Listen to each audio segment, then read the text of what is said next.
But as they looked across the Atlantic, they saw a continent in tatters. Europe's pockets were empty, its youth was buried, and its industries were scrap metal. The victors, Britain and France, looked at their empty vaults and then looked east, toward a defeated, broken Germany. Their only hope of paying America was to squeeze the very lifeblood out of a nation that was already starving. But here was the question the bankers in New York failed to ask.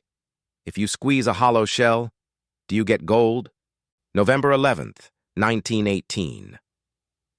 The guns fell silent. Europe celebrated victory as if the world would never see sorrow again. But while champagne flowed in the streets, terror reigned in the offices of central banks. The victors were bankrupt. Britain, once the world's banker, was now counting pennies. France lay in ruins. But across the ocean, there was someone who didn't just win the war, they bought it. Your favorite story about World War I usually ends with a parade. But the real story was just beginning. Britain and France owed the United States billions of dollars. These weren't just numbers. It was a financial noose. To survive, they sent Germany a bill that was impossible to pay. But where was Germany supposed to get that money? This is where the greatest financial loop in history begins. Germany, without a single cent, borrows money from America. Then they hand it to Britain and France as reparations. And they send those same dollars right back to the U.S. to pay off their war loans. The money just circled the Atlantic, enriching only one player. By the 1920s, the United States was no longer a debtor nation. It had become the creditor of an entire continent. Today, we break down every step of this scheme. How did the Dawes Plan feed Germany while chaining it to Wall Street? Why did this financial bubble lead to the Great Depression? And how did these very debts create the conditions for an even more terrible war just 20 years later? This is the story of how Europe won on the battlefield, but lost its freedom in the bank ledgers. Welcome to a deep investigation. Before the first shots were fired in 1914, the world revolved around a single city, London. The city of London was not just a financial hub, it was the heart of a global machine. The British pound sterling was the undisputed king of currencies, backed by massive piles of gold sitting in the vaults of the Bank of England. It was a world of stability, where a merchant in Hong Kong and a banker in New York trusted the same piece of paper. But war is a hungry, insatiable beast that does not care for stability. By the winter of 1915, the romantic notions of a short war had vanished in the mud of the trenches. Britain, the wealthiest empire in history, found itself in a terrifying predicament. It was spending £5 million every single day, an astronomical sum at the time.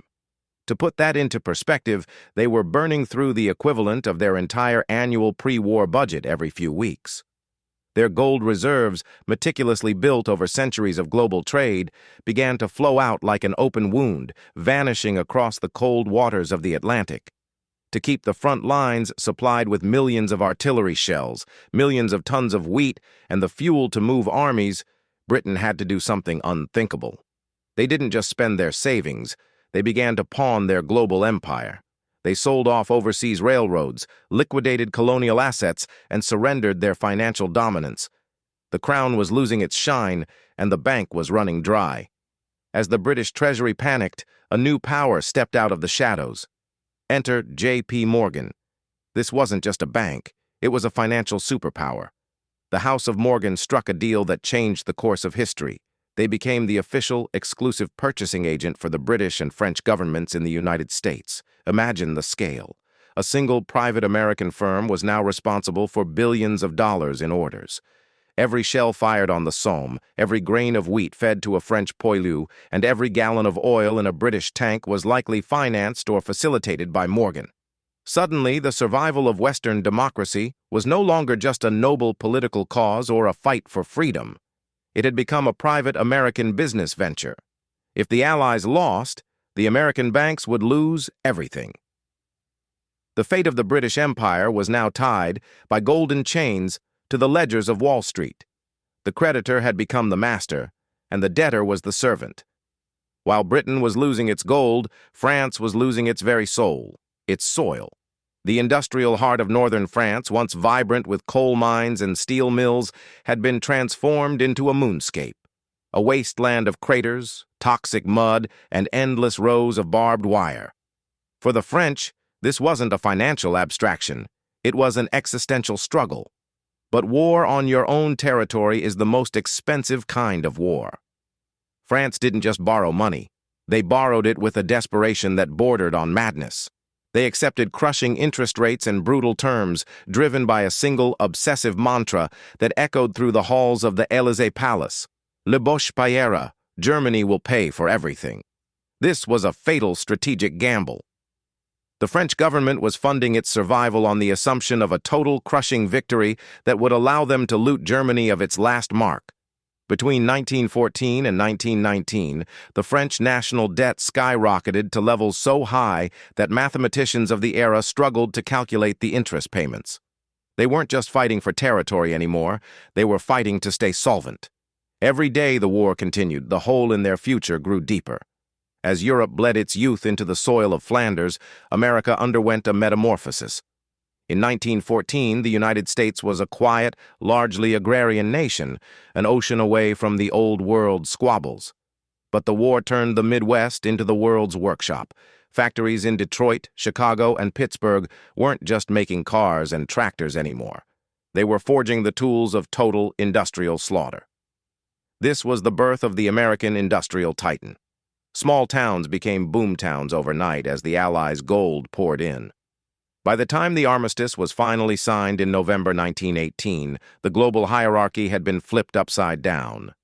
The United States had entered the war as a debtor nation, but it emerged as the world's greatest creditor. The Allies, the victors, now owed Washington and the New York banks over $10 billion. This was a sum so vast it could have bought entire countries.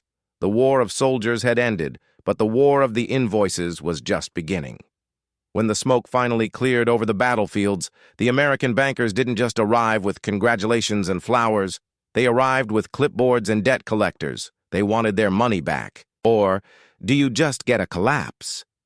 The cycle of debt was about to turn into a vortex that would eventually swallow the entire world. The Treaty of Versailles was signed in a hall of mirrors, but for Germany, it reflected a future of absolute darkness.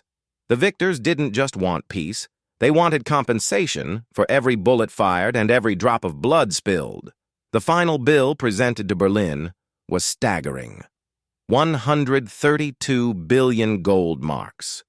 To put that into perspective, it was a sum that exceeded the value of all the gold ever mined in human history at that point. It was a mathematical impossibility. Germany had lost 13% of its home territory, its entire merchant fleet, and every single one of its overseas colonies.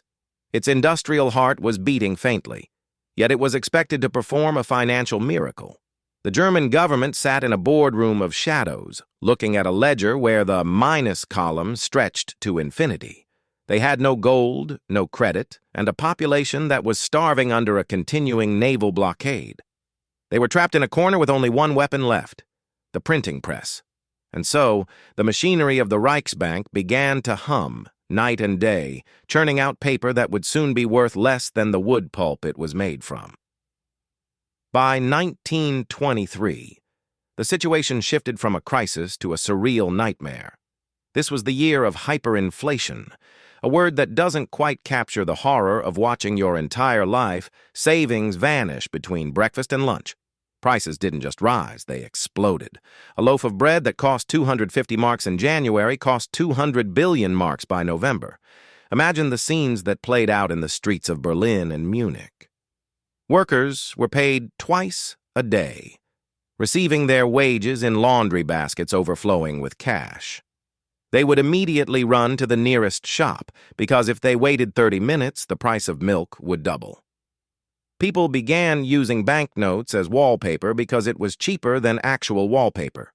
Children played with stacks of billions of marks as if they were building blocks.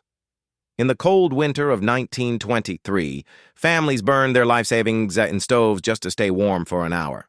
It wasn't just money that was burning. It was the very fabric of German society. The middle class, the backbone of the nation, was wiped out in a single year. Their pride, their stability, and their faith in democracy went up in smoke alongside their worthless paper currency. While Germany was drowning in paper, France lost its patience. In January 1923, French and Belgian troops marched into the Ruhr Valley, the industrial engine room of Germany. Their mission was simple. If Germany wouldn't pay in gold, France would take it in coal, steel, and timber. They occupied the factories and the mines, effectively holding the German economy at gunpoint. But the Germans responded with passive resistance. Miners refused to dig. Railway workers refused to move trains. The heart of European industry stopped beating. The result was a total deadlock that threatened to drag the entire continent back into the abyss of 1914. The French were gaining nothing but hatred, and the Germans were starving in the streets. The world watched in horror as the two greatest powers of Europe stood on the edge of a new, even more chaotic conflict. It was clear to everyone that the system was broken beyond repair. Someone had to step in, or the entire house of cards would collapse, taking the American investments with it. Across the Atlantic, the titans of Wall Street were watching with cold, calculating eyes. They realized a terrifying truth. If the German economy vanished into this black hole, France and Britain would never get their reparations. And if they didn't get their reparations, they would never pay back the $10 billion they owed to the United States. The American victory was tied to the German recovery. In 1924, a man named Charles Dawes, a sharp-eyed American banker and future vice president, stepped onto the stage with a plan. He didn't offer charity, he offered a lifeboat with a very specific price tag. The Dawes plan was a masterpiece of financial engineering. First, America would provide a massive loan of $200 million to Germany to stabilize its currency and create a new bank. Then, the reparation payments would be restructured to be manageable. But here was the catch, the central irony of the 20th century. America was now lending money to its former enemy so that the enemy could pay the former allies, so the allies could pay America. It was a carousel of cash, a golden circle that made everyone feel rich while everyone was actually deep in debt. The American lifeboat had arrived, but it was tied to the European ship with a very short rope. For a few brief years, from 1924 to 1929, it seemed as though the miracle had worked. These were the golden 20s in Germany, the Goldene Zwanziger. Berlin became the cultural and intellectual capital of the world. Science, art, and architecture flourished. Massive new factories were built, and the skyline of the Ruhr was filled with smoke and fire once again. But this prosperity was a ghost. It was built entirely on a foundation of short-term American loans.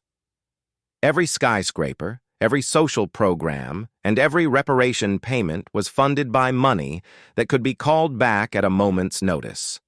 The German economy was like a patient on permanent life support, and the plug was held by the banks in New York.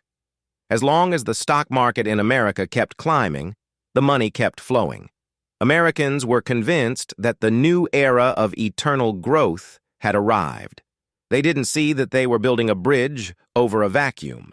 The Golden 20s were not a recovery, they were a high-stakes gamble, and in 1929, the house was about to go bust. By the summer of 1929, the world was intoxicated by a dangerous delusion. On Wall Street, the stock market had become a secular religion. Average citizens, janitors, and industrial titans alike believed that stock prices had reached what economists called a permanently high plateau. Money was easy, credit was everywhere, and the American dream was being exported to Europe via the very loans we discussed in the previous chapter. But beneath the surface, the foundations were rotting. The global economy was no longer a stable machine. It was a high-stakes interlocking directorate. American capital was the oxygen of the world. As long as New York breathed, Berlin, London, and Paris lived. But in October 1929, the air suddenly ran out. The Black Tuesday crash wasn't just a bad day for brokers, it was a cardiac arrest for the global financial system.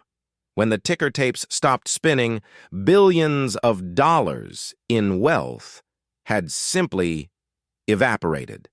And the first thing American banks did to save themselves was to reach across the Atlantic and pull back every single dollar they had lent to Europe. Imagine a city where the electricity is suddenly cut off without warning. That was Europe in late 1929 and 1930. The American short-term loans, which had funded everything from German schools to French factories, were called. American investors, facing ruin at home, demanded their cash back immediately.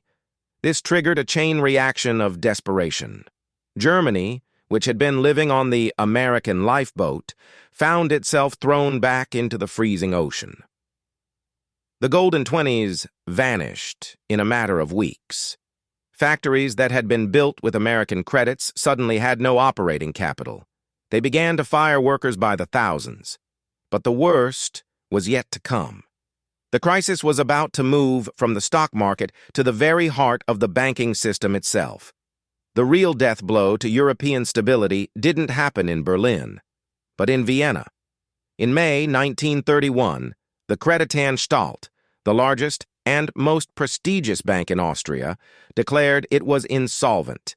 This was the Lehman Brothers moment of the 1930s. The Kreditanstalt held the assets and the hopes of much of Central Europe. Its collapse sent a shockwave of pure, unadulterated panic through every capital from Warsaw to London. Gold began to flee Europe. Foreign investors, terrified by the Austrian collapse, began a run on German banks. Within weeks, the Reichsbank lost nearly half of its gold reserves. Berlin was forced to declare a bank holiday, closing every financial institution in the country to prevent total annihilation. But you cannot freeze an economy forever. When the doors reopened, the reality was grim. The golden loop was dead. The money that moved from America to Germany, then to the Allies, and back to America had stopped. The gears had ground to a halt, and the friction was generating a dangerous amount of heat. By 1932, the statistics of the Great Depression in Europe read like a dispatch from a war zone. In Germany, 6 million people were unemployed, 1/3 of the entire workforce. These weren't just numbers. These were 6 million men standing on street corners, their pride broken, their families starving, watching their children grow thin. In the industrial cities of the Ruhr and the slums of Berlin, hope was a forgotten luxury. The middle class, who had already been scarred by the hyperinflation of 1923, now felt a sense of ultimate betrayal. They had played by the rules, they had embraced democracy, and now they were being abandoned by the international bankers and the Western victors. This was the moment when the debt loop turned into a political noose. In times of plenty, people listen to moderates. In times of starvation, they listen to anyone who promises bread and dignity. The radical fringes, the communists on one side and the National Socialists on the other, began to swell with recruits. The American money that had once bought peace had, by its sudden disappearance, bought the seeds of a much darker future. In a desperate attempt to stop the bleeding, U.S. President Herbert Hoover proposed a moratorium, a 1-year freeze on all war debts and reparations. It was a noble gesture, but it was like throwing a glass of water on a forest fire. Trust between nations had disintegrated. France was furious that its reparations were being stopped. Britain was struggling to keep the pound on the gold standard. By 1932, at the Lausanne Conference, the world finally admitted the truth. Reparations were over. Germany would never pay the 132 billion marks, but the damage was done. The financial collapse had destroyed the credibility of the Weimar Republic. The American lifeboat had not only sunk, it had taken the ship of European democracy down with it. As we move into our final block, we will see how these unpaid invoices and empty stomachs led directly to the most destructive conflict in human history. The bill for World War I was finally being settled, not with gold, but with steel. By 1933, the debt loop had not just broken, it had been replaced by a drumbeat of war. When the radical elements took power in Berlin, one of their first acts was to effectively default on all international reparations. To them, the Dawes Plan and the Young Plan were not lifeboats. They were chains of financial slavery. But here is the irony that history often hides. While the reparations stopped, the industrial infrastructure built with American loans stayed. The steel mills of the Ruhr, the chemical plants of IG Farben, and the massive electrical grids, all modernized with American capital in the 1920s, became the backbone of a new, terrifying military machine. The money that was meant to buy peace through trade had inadvertently built the most efficient war machine the world had ever seen. As the 1930s drew to a close, the invoices were forgotten, replaced by the sound of boots on pavement and the roar of engines. The financial war had failed to contain the conflict. It had only delayed it while providing the tools for its return. When World War II erupted in 1939, the debts of World War I were pushed into a dark corner of history.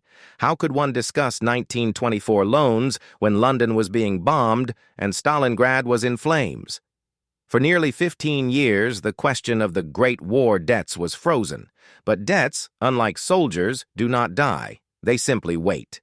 After 1945, a new map of the world was drawn. Germany was divided, Europe was in ruins once again, and the United States was now the undisputed leader of the Western world. This time, Washington learned from its mistakes.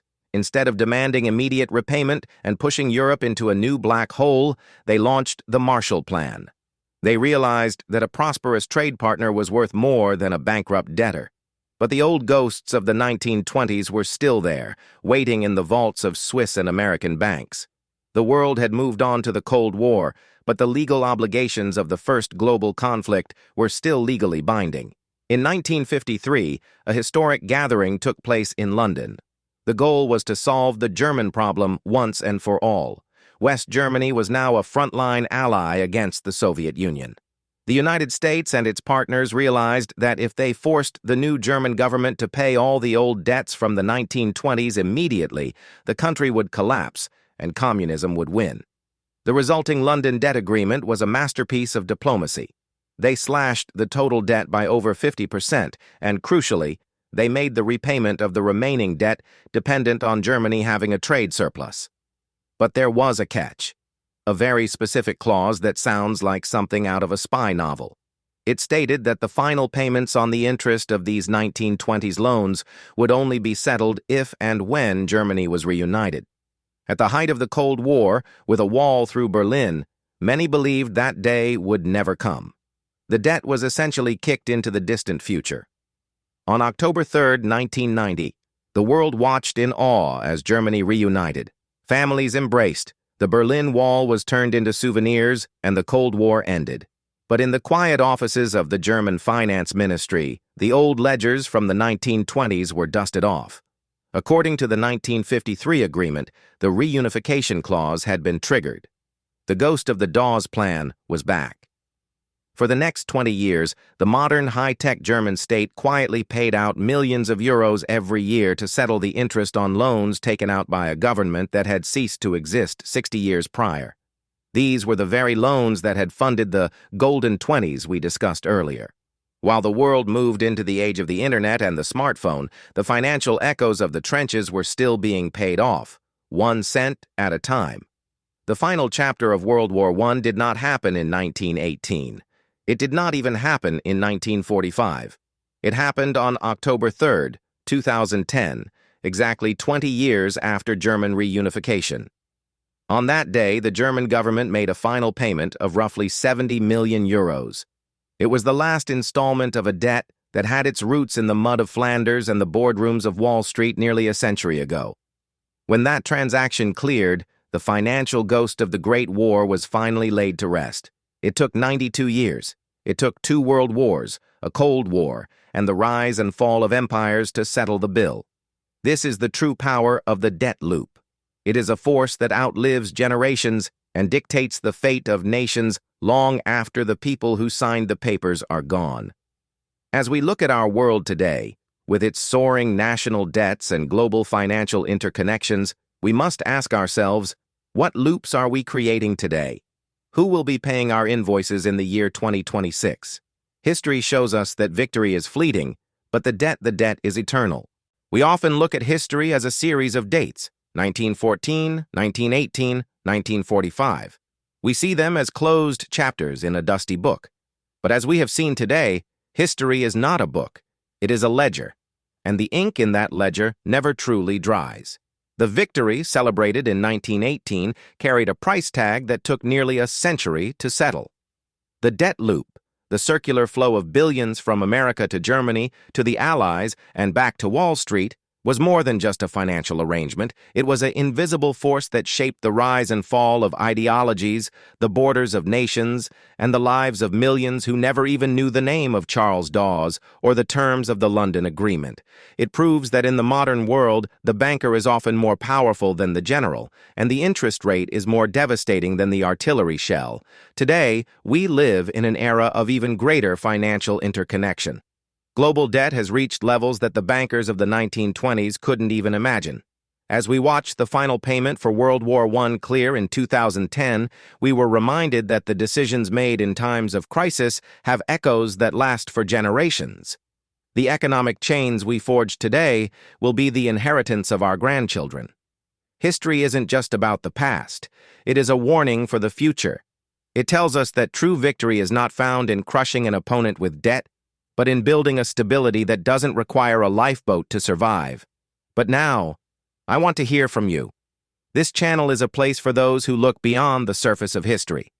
Many of you watching have seen the world change in ways that history books are only beginning to describe. Do you believe that the financial demands of the victors made World War II inevitable? Or was there a moment where the cycle could have been broken? Perhaps you remember the day the Berlin Wall fell, or the news of the final debt payment in 2010? Your perspective is invaluable. Please, share your thoughts in the comments below. I read every single one of them, and our best discussions often happen right there, between the people who truly care about our shared past. If you found this deep dive into the Golden Loop valuable, please consider subscribing to the channel.